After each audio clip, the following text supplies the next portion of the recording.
one day a week and plan out, do things like boil a dozen eggs, grill a whole bunch of chicken, make a gigantic salad, and then have some healthy snacks available and have it all ready to go. Like I said, not everyone in our house eats the same, so you're gonna see some people do really well on dairy. Some people love carbs. We all eat pretty healthy, but not the same. So I separate it out so that everyone's food is clear and we all can grab things easily and not be tempted by everyone else's food, if that makes sense. I'm gonna show you really quickly.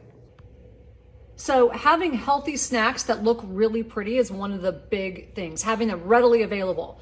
And then one thing we do is we label stuff so that it's easy to grab, because oftentimes you just pass stuff over, and that's one of the reasons people say eating healthy is so expensive, right? And then have healthy snacks, everything's easy, labeled, ready to go.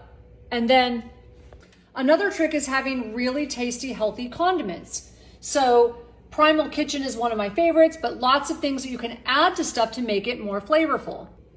Making use of leftovers is probably the number one thing I do for my success.